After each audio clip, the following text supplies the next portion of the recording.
All right, we're here for the week 2 little waiver wire breakdown for you guys. So we're just gonna get right to it here. I want to get this done. Started off with the running backs, Johnny. Well, I mean, obviously, everyone across Twitter, everything's talking about Elijah Mitchell. I guess the running back one for San Francisco for now. So yeah, you have 15 to 20% of your FAAB. So obviously, that'll go league by league, depending your amount, how much you have. Obviously, if you do have a team that's maybe you don't have a second running back because of injuries, you may be going higher than that. You may be going all in on him. Um, I don't know. I think it's tricky. I think going around there, you probably won't get him in your league if you just do that because most people are going to go after him. But for right now, he's locked and loaded as the San Francisco RB1. What do you think? I think you summed it up nicely. That you're definitely hitting it nail in the coffin. I would say that I don't think 15 to 20% is going to get it done, and I wouldn't recommend going balls deep unless you are really stuck at running back because there's going to be guys that pop up. They're going to suit more of a role in the backfield. That backfield's just a mess. Yeah, he's far and away the best option, but I don't think I would be going 40-50% confidently. That's for damn sure. But someone in your league, say you play within $100 FAAB, someone's going to do 50-60 on this guy. Yeah, that's bold for me. There's a scenario where I could squeeze 30, and that is absolutely it for me. Yeah, I'm just not like, even though the idea is win now. So even if he's not your guy, if he's not the guy in 3 weeks, like if you did pull out some wins, then it was worth it. But who's to say Trey Sermon next week doesn't start to eat into that role? They start playing him. Jeff Wilson comes back, like me and you were talking about, like, what is it, week 8 at some point? Like he's going to mix in. Hasty's still there. Yeah. So if you not as much of a smash spot as people are under assumption, I don't think, but number one option. Yeah, especially if you're in a league with no FAAB where you just have waiver options and you're the number one priority, pick them up no matter what. Just make sure if you're one of those top spots, just make sure you pick them up. Obviously, for FAAB, it's completely different, but yeah, make sure you do scoop him in those type of leagues. Number 2, so you have Latavius next. Yeah, he's going to get a lot of the goal line work there, as we saw by the Vulture in the fourth quarter. Yeah, I wonder took over for Tyson. Tyson did take a big hit in the fourth quarter, though, and didn't come back on that drive. So some people were speculating that he may have been in concussion protocol. Like, I'm not sure that that's going to be. Yeah, he was off with his helmet. I think they split carries down the middle, 11 and 11. Or Murray had 12. Potentially, but like I said, like I don't know if I saw Tyson after that big hit. Like I don't remember him coming back after he got juiced. I think it was by Patrick Queen. Yeah, it's definitely Tyson's 1A. I would say it's a 1A, 1B more than a 1 and 2 though. Yeah, it's probably gonna end up being closer most weeks. Latavius Murray had 10 carries for a whopping 28 yards. And Tyson had 9 for 65. Yeah. That's his first game with the team. Doesn't know the offense, but yeah, I guess we'll see. Like, I haven't seen anything today saying that he was actually did get a concussion or anything. Well, as I noted there, he's pretty highly owned already, but if he's available, I would definitely grab him. He was always owned last year with the Saints, and he's in a better spot. So, I mean, I think the same situation. Yeah, with injuries. Like, I'm not too worried about Lev Bell or Devonta Freeman, or they just cut Trenton Canyon. So apparently one of them two is getting promoted. Okay. So number 2. Next. Number 3, you see Tony Jones from the Saints. He's more of like a speculative ad. If Kamara goes down, like I don't know if you can actually start this guy most weeks. He's like the AJ Dillon, the Madison, those type of backs where you're kind of just holding him. And if there's an injury, then you suddenly have a stud running back, right? Yeah, that's more upside there for me. Although he got enough touches to be relevant and be worthy of a flex flyer in good matchups already. So I did like what I see for week 1. And like you said, if Kamara, anything happens to Kamara, it's an absolute smash spot. He's a running back 1. I just don't think. I think they're going to make a concerted effort to keep Kamara below 200 touches or 200 rushes, and he jumped out to a lot. So I think he'll step in there and get some touches for sure. Yeah, he will, but like I don't know if he'll see even as much as Latavius saw last year, like workload. And I do wonder if a lot of the touches, like I want to say it's 7 to those touches were after the game was already over with, like it was blown out. So For how much sure, of that? How speculative much is ad, that? speculative ad. For sure. Just he's You can definitely make the case for Ingram over these two guys, but my strategy is never going to be to go for washed running backs. So yeah, obviously, like he's no different than having AJ Dillon on your bench, having, like I said, Madison, Tony Pollard, no different than yeah, those. But exactly. It's just the same situation, and this guy's going to be clinging on the waiver wire rather yeah, than them being drafted with the last but I round mean, picks in your draft. in a pinch, you can start. You could potentially throw him out there in a deep league, and he will get you something. He was not going to get you 0. You know what I mean? Like he can Yeah, still give he's you going to be 3, around that 4 like points. 10 touches a game. It's going to take Yeah, him to get a touchdown for you to be real happy, but you could do worse. Like we yeah, said before, Mark Ingram, if y'all need a running back to start, is obviously the option over these two. yeah. It's gonna be hard. I don't know. I need to see Houston week 2 before I can make definitive statements on that backfield because. Yeah, they killed Jacksonville, and that's gonna happen anytime anyone plays Jacksonville. But let's see what Houston looks like playing against a real team. Let's see how many touches Ingram gets. Because I was a heavy Philip Lindsay drafter, and he wasn't too useful in that game. I got the touchdown, but like 8 touches, I think. All right. All right, we'll go into number 40 of Kenneth Gainwell. He saw way more usage than I expected in that Philly game, and this was in the beginning too when it was still close. Yeah, I didn't see this one coming. I drafted him with the late round pick in a bunch of my drafts, and I was absolutely thrilled. I thought that Miles Sanders would still receive a bulk of the third down work and passing work, but that seems to be Gainwell Yeah, and like right out everyone of the before this, gate. yeah, for sure. He did. Obviously, Miles Sanders still was getting some Miles passing work. Sanders Like played absolutely fantastic too. He that's yeah. ran the ball, but yeah, Like he everyone slotted in thought there right coming into away. this, everyone thought coming into this week that Boston Scott was the 2, not Gainwell. Even He after Gainwell had the big preseason, but Yeah, it's he was getting hyped all the clearly way up into Gainwell. the I don't think Boston Boston Scott Scott had a didn't get touch. get a snap other than special teams. Yeah, that's what I thought. Okay, so yeah, I did see that today. I was pretty sure he didn't receive even a snap. So yeah, Mark Ingram, you have it here at 5. He's more of like if you need a running back to play, you can throw him out there and he's going to get you some points. Like I'm not breaking the bank on Ingram. Honestly, like he's the type of guy who might not even be picked up in some leagues. Like people just think it's a one-off. You might be able to wait till after waivers and just pay 0 for him. I Depending on think the with league those size. 26 carries, yeah, if you're in a home league and your guys aren't doing too much research, but anywhere serious, he definitely earned himself a roster spot. I keep talking shit, but it's hard to ignore 26 carries, right? Yeah, well then who are your drops then at running back? Like who are some guys that you drafted and now you're just kind of like cutting them, throw them out to the wood, like you're done with them basically after week 1. Well, who are you thinking? For me, it's Tevin Coleman. I drafted him in a lot of leagues late, and I know he received like it was like 9 carries, but like he looked terrible. He looked slow. They have a full committee with Ty Johnson and even Michael Carter was receiving work. Like I don't know if he'll be happy with any of them at any point. No, was on the Ty Johnson train, and that wasn't too promising either. No, like the team looked bad. They lost their left tackle. Like I don't know. The receivers I'm interested in for the Jets because I think Zach Wilson could be something, but the run game, you're maybe you just wait till someone else drops Michael Carter, pick him up and stash him. Yeah, I think with running back, I'm trying to think of guys off the top of my head I would drop. Well, you can drop Trenton Cannon. He just got cut. He's available in my sleeper league if anyone needs him. I just dropped his ass. Yeah, I don't know. Running backs, Mostert's hurt. Gus Edwards, all your guys that are hurt. I mean, yeah, I think with running back, it's an absolute graveyard, and you need to have some guys for insurance. So any of these guys would do the trick. There's a lot of receivers who are dog shit and didn't need to be drafted who I'll be dropping instead of running backs for right now. Yeah, like the big mess up I had was I was so certain that Will Fuller was suspended like 5 games this season, not that he served the 5 last season. That I thought he was coming back week 6, and like I did not know I stumped you there, buddy. I told you he was hurt. I know, and I still drafted him.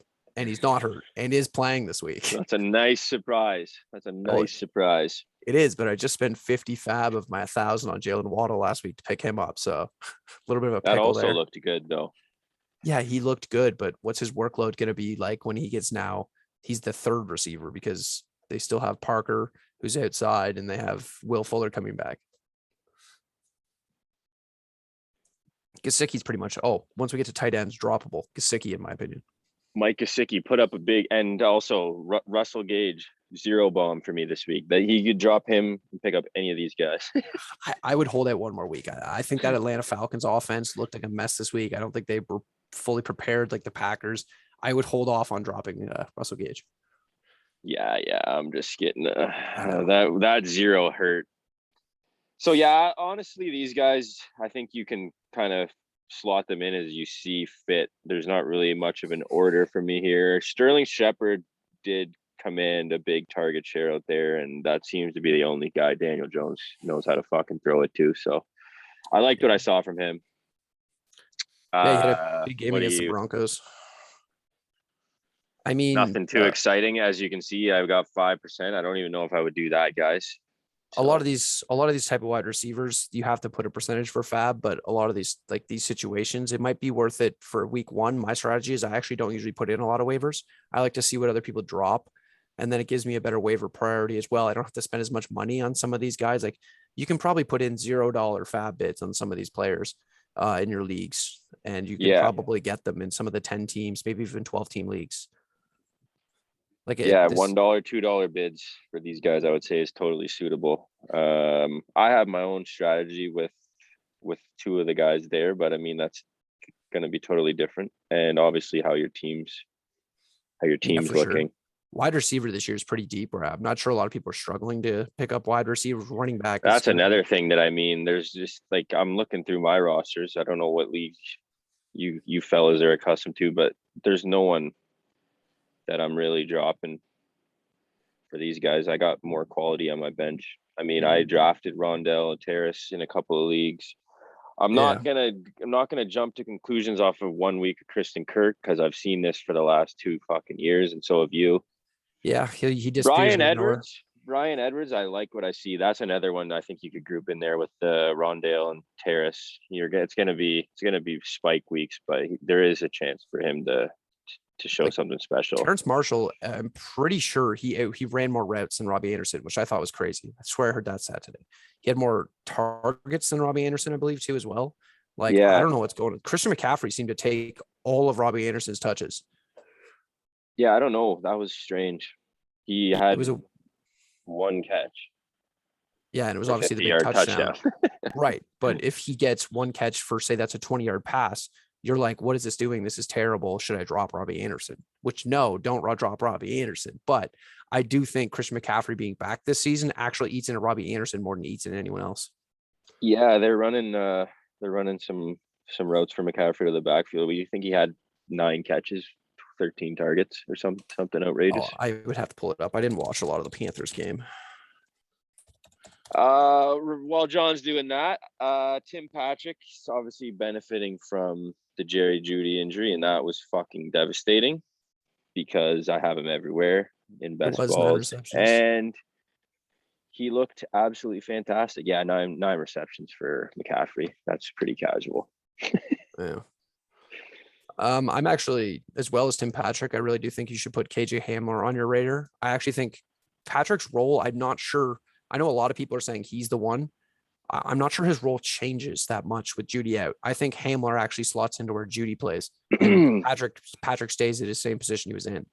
So I think if anything, KJ Hamler to me should see a higher usage. Now, I could be proven wrong after this week, but I know a lot of the beat reporters for the Broncos were saying that Hamler will actually see the biggest spike in usage. Yeah, I was curious to get your take. You're obviously the Broncos fan, so yeah, I can see that. Patrick's bigger body, I think he'll get some end zone targets, but yeah, he's he's the third down type guy. Like he's going to see a lot of those touches. Yeah.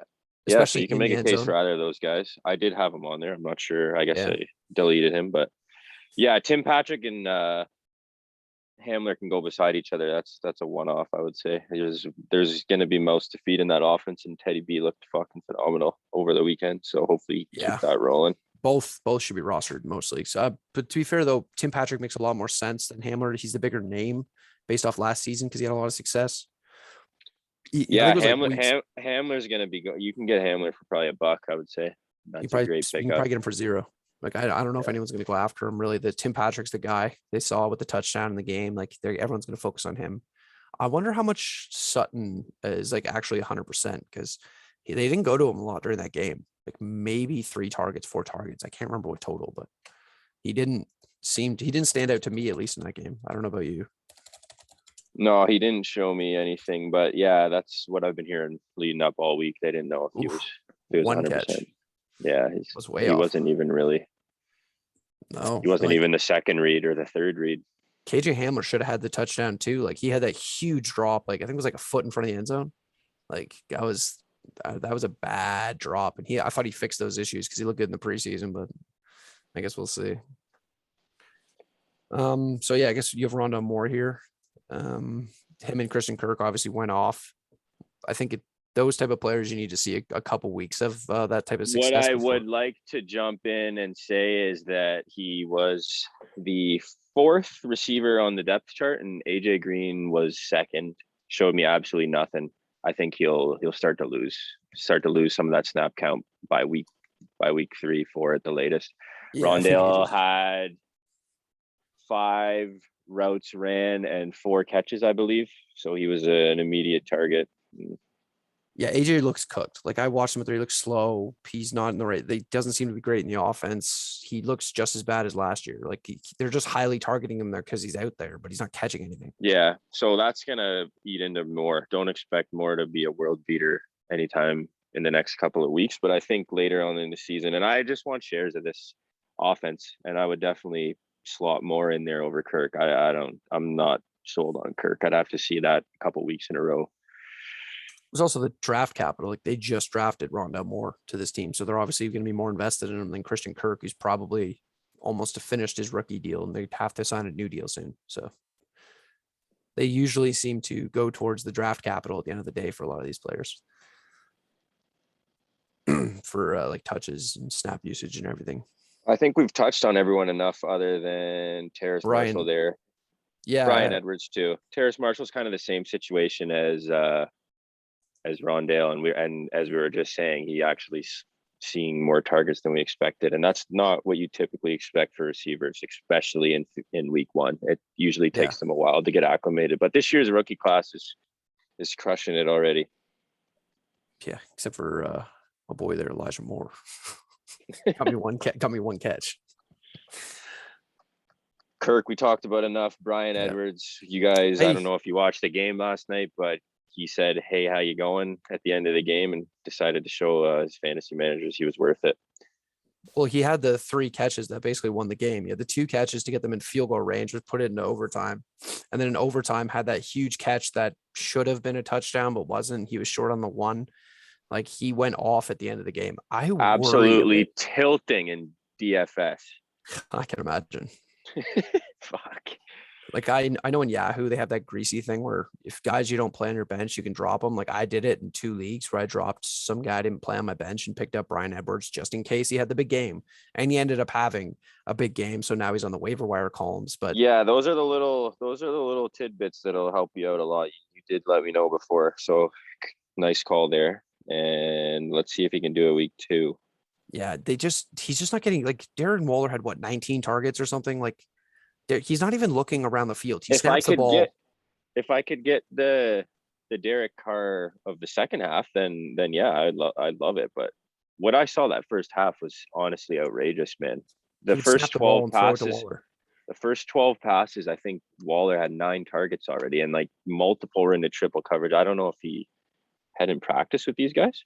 It seemed like he was force feeding him. Like he'd snap, the ball drop back, he'd have a little pressure, and he's throwing it immediately at Waller. And don't get me wrong, Waller is absolutely phenomenal and looks like the second tight end right out of the gate, but like that doesn't benefit your team, force feeding anyone. No, like we've seen it with years now with OBJ in Cleveland, where they've tried to make him relevant and they force feed him and it doesn't work. And It then, oh, takes away look, from your entire team. OBJ gets hurt. And it's like, are the Browns better without OBJ? I'm like, the answer is no, but the way they're using him is hurting the team. They don't have to suit their entire game plan around a guy. And that's typically never a benefit to a team. No, but you'll see many teams do it with their studs, like they're force feed, like, but like they can usually get it in a way where it's at least helping the team, not just force feeding them targets just to say so they could get their target amounts that they have to have. Like in basketball, how a guy wants a certain amount of shots. But anyways, we can jump into quarterback streamers here. We're just gonna run through these really quick. I'm not in the mood to talk about this too much, but if you guys are streaming already, your teams are probably not doing so hot, unfortunately, but we'll help you out a little bit here. Whoops, I clicked the wrong thing here. I was trying to bring my schedule up over here. Yeah, Jameis Winston, obviously everyone saw him against Green Bay. He had 4 touchdowns on like 18 completed passes, I believe it was. 5. 5? Jeez. Yeah, like he's not going to do that most games. He's also probably in most games going to be throwing a lot more than that. I don't expect them to just dominate teams like they did there. No, you're not going to get that performance a lot. No. They do have the Panthers this week, so I like the matchup. I like his chance to keep you. I feel like he's got a safe floor. He's got like a lot of people I feel very like safe floor. A lot of people like probably like I did drafted Matt Ryan in leagues just at the end of the draft. Like, oh, Matt Ryan, he's safe, but terrible week 1, and now he has the Bucs defense in week 2. Don't be afraid to drop a guy like him and go after Jameis. And then like if you're streaming quarterbacks every week, just you can switch it up weekly if you're in these 10-team leagues. Like it's not too difficult to drop a guy, pick someone up based off matchups too. Like Jameis, fantastic matchup. Great time to play him. I think he has a chance to be in every week starter range if he can keep it up. It's a great spot to be in under Sean Payton. They're not asking him to do too much right now, so he's not going to lose his damn starting job or anything. He looks fucking fantastic. He did. The only thing is when they get in the red zone and then Sean Payton thinks he's smarter than everyone and has to bring Taysom Hill on the field to run some nonsense plays, you may lose a bit of touchdown work there because Taysom's going to get out there and run some touchdowns. Yeah, it's going to happen. I just hope that performance is enough to solidify his actual starting spot because I'm sick of hearing this bullshit. Well, he did it when he had Drew Brees. Even when Drew Brees was still Drew Brees 2 years ago, he would still bring Taysom Hill on the field in the red zone, and then all of a sudden they're kicking a field goal. It's like you're taking off a Hall of Fame quarterback, put on Taysom Hill to run. It doesn't make any sense to me. I don't know. It's just something with Sean Payton. He's going to bring him in. But anyways, number 2, Teddy Two Gloves, my boy now. Playing the Jags this week. Playing the Jags, buddy. Yeah, it's hard to find a better I'm going to let you take that one. Well, they made Tyrod Taylor look like a good quarterback last week. And I mean, that's enough said. So if Tyrod Taylor is going to go in there, get as many touchdowns as he did, go off, make 3 running backs relevant somehow. I'd expect a lot for Broncos players this week. I assume they're going to be used heavily in DFS. I'd have to go out on a limb and say that was one of Teddy B's best games since that injury. That was an all-around great performance. I don't think he missed on anything. Very unexpected for me, at least. I watched him in the preseason. He looked good, but yeah, he seems to have taken the next step. He looks improved. Also, a lot more comfortable in the pocket. He was moving around there in the backfield. He was getting a little shifty on him, giving me some Vikings vibes. He was actually running too, which is nice to see. Like as soon as the play wasn't there, he bounced, step up in the pocket, run 2-3 yards, slide down, just go on to the next play. And it's better than just taking a sack. Or I mean, you still get those 2-3 yards. It makes third down a little more manageable. Same scenario. I think he'll be startable in good game scripts, and he's certainly got one here. So I think you could comfortably start him this week. Expect 15-point floor for sure. I believe in week 3, the Broncos play the Jets. Let me check that here quick. They do play the Jets. So he actually might be a 2-week starter for you, potentially streaming. So that's something interesting to throw out there as well, is he's probably a 2-week start for you based on your quarterback position. Thinking ahead. Yeah. Put in a $1 bid and there you go. Yeah, not bad. I don't know. I don't think you'd even need to, but put in $1 and secure it. It depends. Again, most people know their own leagues better. So you know how your managers spend FAAB or waiver wire. So I would go with that. Ben Roethlisberger coming in here at number 3. Not anything special. He draws the Raiders, and I'm expecting a letdown after that huge performance at home. They're going on the road here. They're going into Pittsburgh. Pittsburgh's defense looked phenomenal again. I think they're just going to control this one. And Yeah. Yeah. Like if the big issue I saw with the Raiders defense was Max Crosby was just feasting last night on Lamar. They just didn't have an answer for him because the right tackle, I think it was Villanova, the former Steelers right tackle. Like he's just getting eaten the whole game. They kept moving Crosby around, just killing him. But I'm sure the Steelers will be able to figure out how to shut down Crosby, and the rest of the Raiders defense doesn't really scare me. So yeah, I I think would. that one's pretty safe. Big Ben at home too. He historically plays better. Yeah, his home and away splits are honestly jaw dropping. Yeah, so I guess in a pinch, I would definitely play him against the Raiders. Not too shook there. Tyrod Taylor's going to be in a tier outside of these three. He just has the legs. They draw Cleveland this week, so don't think about starting him. Yeah, that's just if you need, like, maybe you're in a 2-quarterback league and you didn't think Tyrod. He's probably not available though. No, Tyrod's tough. I would put him, like, maybe you're in a deep league and you need a quarterback, but that Cleveland defense is pretty good. No, you're not going to want to send him out there. Where are you on Heineke from Washington? He looked good, man. He looked good. He has rushing. I'll have to see. Yeah, I'm gonna take his rushing yards tomorrow night or Thursday night. Yeah. Yeah, I want to see. I'm curious to see. He gets a nice spot against the Giants. Their defense is pretty good, so everyone says. Yeah, but we'll see. We'll see Thursday, but also a short turnaround. So if anything, Heineke might be a little fresher than a lot of these guys because he only played half a game, right? How early did Fitzpatrick get hurt? Oh, 5 minutes into the game. Oh, 6 minutes into the game, I earlier think. than I thought. Yeah, it wasn't. He's out. He's on IR for hip subluxation or whatever the fuck it was. It's basically what I heard. It was very similar to Tua Tagovailoa's injury at Alabama, but less severe. Like he had to have a whole hip surgery. I'm not sure that Fitzpatrick needs that. Like he will be back at some point this season, but probably late in the year. I would think the age has got to factor in too, man. I don't know. That's a tough injury. Oh, for sure. Yeah, it's not somebody like if I wouldn't be surprised if that starts to wind down his career. I don't know, man. It's hard to say with injuries. Tough to say with a hip. Well, they don't have a lot of.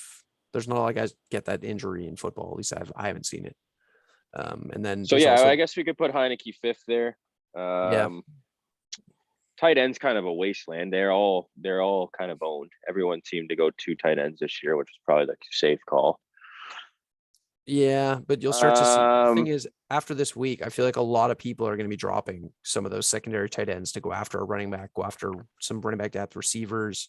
I just feel like a lot of week 1, there's a lot of drop players who probably shouldn't be dropped. Yeah, this is a super important time to keep your eye on the waiver the other way, because guys are going to drop players that are probably better than the guys they're picking up out of a first week reaction. Overreaction. And then that's the time to pounce. For tight end, though, Gerald Everett's 63% owned, I believe I just saw. So I don't even know if he qualifies, but he's in a league of his own for this. He commands a nice target share and a good offense and caught a touchdown. Looked good week 1. Yeah. I think Cole Kmet coming in it too, though. Like he's having a lot of upside season, like the whole season as well. Like once Justin Fields is in there, he's going to get a boost. Like he looked good Sunday Night Football. Absolutely. This guy's an athlete too. So and that's with fucking Dalton playing quarterback. So I mean, I don't expect Dalton to be in there too long, maybe another couple weeks, and then Fields will be in there, and all of a sudden Komet's gonna be a guy that they're gonna be like, well, you missed out on him on the waivers. And I can see them having a connection right away. Rookies are always gonna look at tight ends. For sure, yeah. Tight ends and running backs, yeah. We put them together. Troutman, I'm definitely gonna take talent-wise. Everyone's going to overreact, like we've just mentioned, to the Juwan Johnson 2 touchdowns, but there might be something there. So he also has dual eligibility on some platforms, does he not? Like you can play him at wide receiver and tight end. Yeah. So on my sleeper league, he's got two positions, and that's definitely going to come with its advantages. There's going to be weeks. Well, I would say the only advantage is playing him in the tight end position because there's no wide receivers. You know what? I am thinking of something else. That's not an advantage. I was thinking running back receiver or something. Yeah, no, or the Cordarrelle.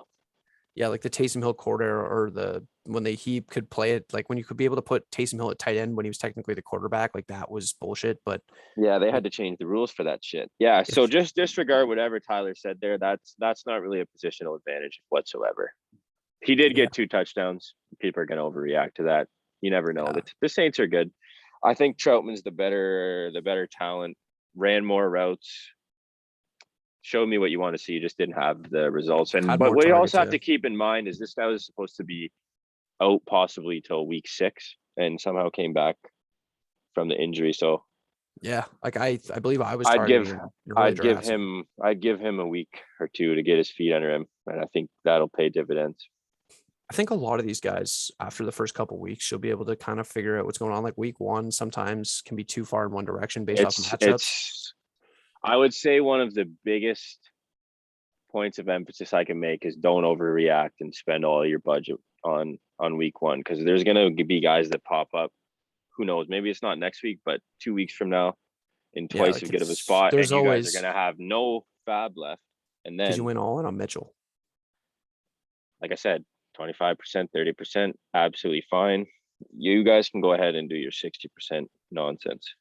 It wouldn't shock me if people start dropping Javonte Williams from the Broncos soon too. If because Melvin Gordon had that huge touchdown run, and if he starts to if he consistently gets more usage, people are just going to get pissed off and drop Javonte at some point. And he's a guy I think later in the season will actually be useful. So again, Well, just make I heard that on a podcast today, and if any of you guys want to drop Javante for me, I will scoop him up right away. yeah, don't drop him. But yeah, He, I don't know. I tend to not put in a lot of waivers week 1. I think I'll put in a waiver for Mitchell in a couple leagues. Don't expect to get him. yeah, I think it's important to make your stance and don't chase anything. It's the wrong week to do that. You're gonna regret it a week Oh, from for now. sure. Like 3 weeks from now, when all of a sudden we're all hammering Latavius Murray because Tyson Williams dies again, and everyone's hammering him first of the big waiver Well, pickup. like we talked about earlier too, all it takes is Trey Sermon comes in, plays that second, plays that second option, and outproduces Elijah. And we've seen Shanahan how many times Yeah, for he sure. could lose that role within 1 week, and 60% of your fab's gone on a second string running back. Well, like I'll throw out a scenario to you for like say Alvin Kamara next week tears his ACL, he's done for the season. How much money is Tony Jones going to be on the fab? Probably going to be 60, 70% again. Like I'd I'm say just Tony Jones goes to above that if Kamara's hurt. That's why it's nice to pick up some of these guys for cheap while you can. yeah. Stash them at the end of your bench. I find and especially when you see them getting 5, 6, 7 points in PPR in their first weeks of action, that's absolutely juicy for me to see, because I wasn't really expecting anything from either, and I was pretty high on both of them. I didn't expect Kenneth Gainwell to be used that Gainwell early in the showed game. out. I think you could put Gainwell above Jones there. Yeah, like he should be owned in most leagues because he was getting usage on like the first drive of the game. Like he was coming on the field. He had 2 touchdowns technically. One got called back for some garbage illegal formation nonsense that the refs called. It didn't make any sense to me watching it live, but like he technically should have had 2 touchdowns that game. Did Miles Sanders finish with a score? I don't remember. I think he did, didn't he? I think so.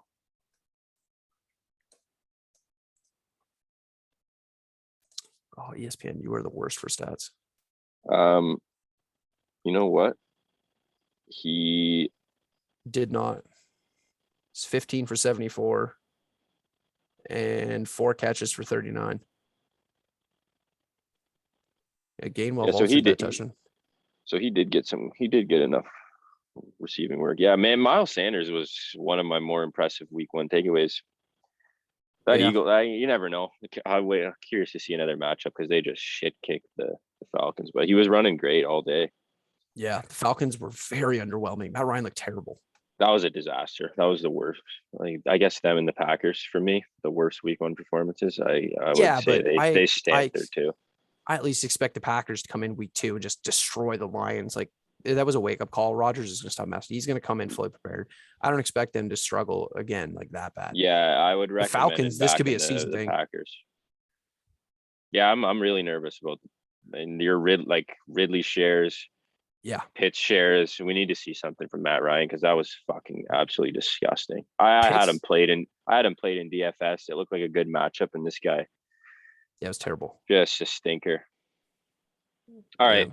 I got to Oh, get out of here defense. soon, so let's go over these defenses real quick. Broncos, Yes. your squad Yeah. playing the Jags. Playing the Jags. Enough said. Trevor Little else looked. needs to be said there. Trevor didn't do anything until the last garbage time. I think he got 2 or 3 scores there, but apart from that, they look terrible.